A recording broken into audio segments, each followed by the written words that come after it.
So the Z Fold 4 has been really popular so far because of really its ability to give you a tablet in your pocket. Let's face it, most tablets don't look good in your pocket. But when it comes to using the Z Fold 4 as a tablet, how's the experience compared to an actual tablet? Well, in this video, I'm going to hopefully answer that question for you. I'm going to compare iPadOS to Android 12L with Samsung's ONEUI on it. I'll also compare the S Pen to the Apple Pencil and really see if the Fold 4 can make you get rid of that iPad.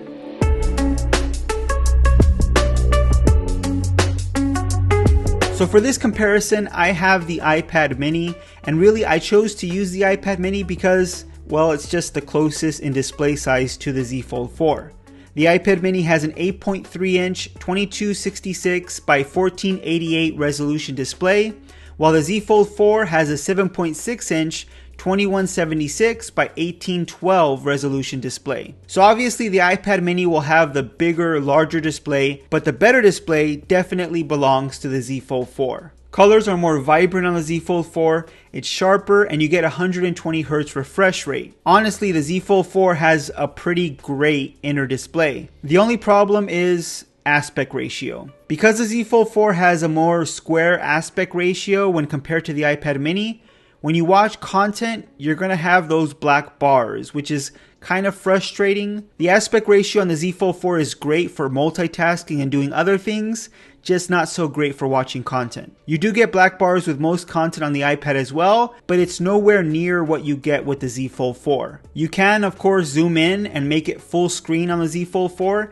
and I have noticed that with the Z Fold 4, more applications support that zooming in and making it full screen, at least when compared to the iPad. But it's still cutting some of the content out, and with the iPad mini, it's not that much of an issue. So yes, not only does the iPad mini have a bigger screen, but because of that better aspect ratio, when watching content, that screen is going to be even bigger, or at least feel even bigger. But as far as resolution and colors, I definitely prefer the Z Fold 4 way more over the iPad mini. The iPad mini isn't bad, but Samsung is just top dog when it comes to displays, in my opinion. Now when it comes to price, there's really no comparison. The iPad mini starts at $499, and while the Z Fold 4 starts at $1,800.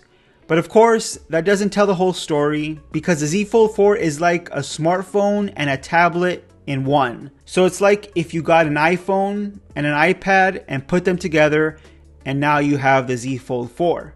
When you take the cost of the iPhone 14 Pro or Pro Max, you're looking at about $1,000. And with the cost of an iPad mini, you're starting to see a closer price tag to the Z Fold 4. Also, keep in mind the iPad mini for that starting price of $500 comes with 64 gigabytes of storage. And if you want to upgrade that, which, I mean, you obviously would, right? 64 gigabytes is way too small for 2022.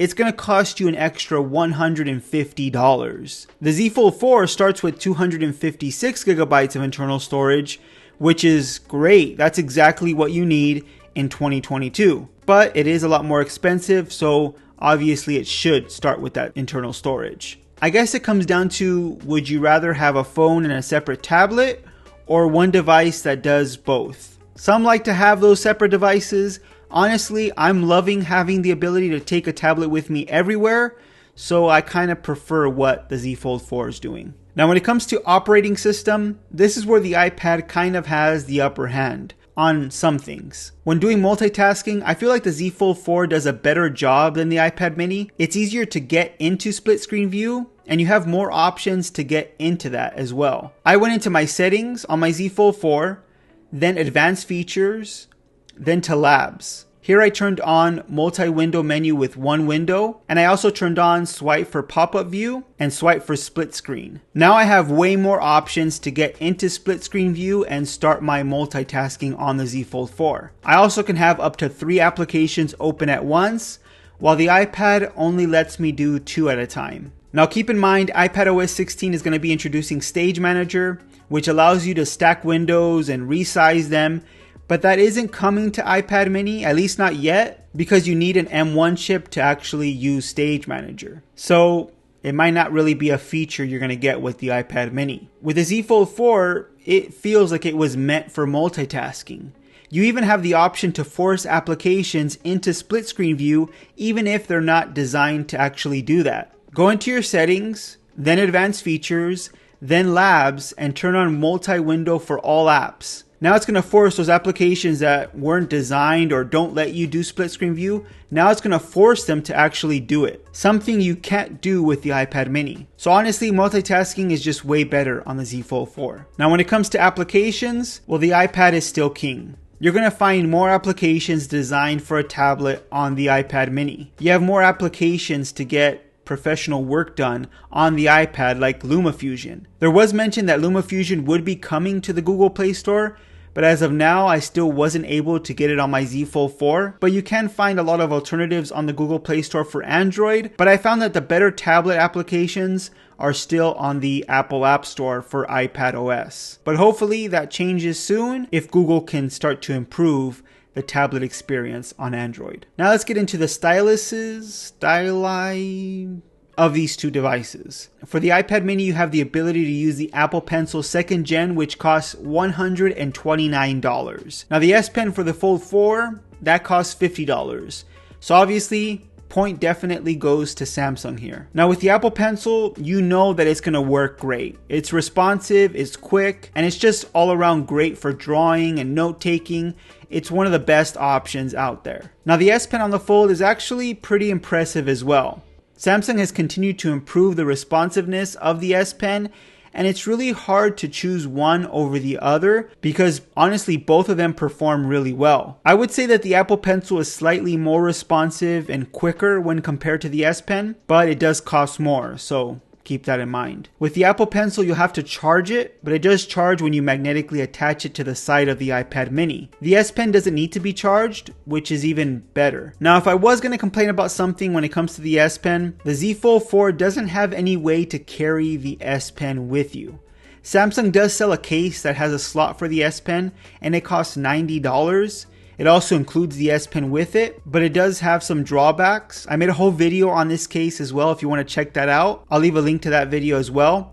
But really the way the Apple Pencil magnetically attaches to the iPad mini is just so much better. You can easily carry the Apple Pencil with you, and I wish Samsung would have added something like that for the S Pen on the Z Fold 4. But that may not be a big issue for you. It's just kind of a nitpick for me personally. Performance wise, the iPad mini has the A15 Bionic chip inside, and of course Apple's chips are still the most powerful mobile chipset you can find. But the new Snapdragon 8 Plus Gen 1 processor inside the Z Fold 4 is no slouch either. When it comes down to it, both of these devices will perform great. They're both quick to open applications, multitasking won't be an issue, and gaming with both is a piece of cake. Battery life does go to the iPad mini though. It not only has a bigger battery, but Apple just does a better job with battery efficiency. Now the new Snapdragon is much better with power efficiency as well. I'm getting a full day with the Z Fold 4, and I did do an in-depth look at the battery life with the Z Fold 4. Link to that video is here if you want to check it out. But the iPad still has been better for me when it comes to battery life. But both are going to be good to great when it comes to performance. In the end, how does the Z Fold 4 perform as an actual tablet?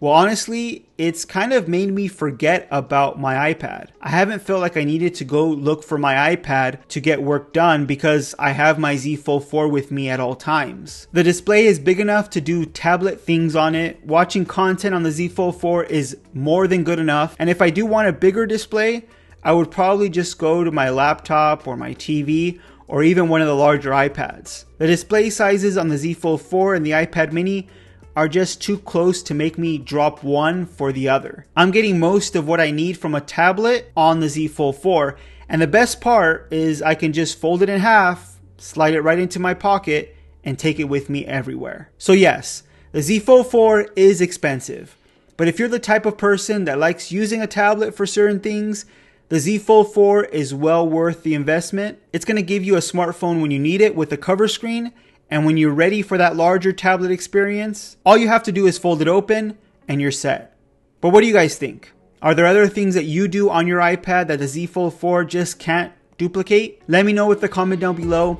If you like this video, please give it a thumbs up. If you want to see more videos just like this one on tech news, reviews, and opinions, Make sure you're subscribed to the channel, hit that notification bell so you don't miss any of our new videos, and I'll see you on the next one.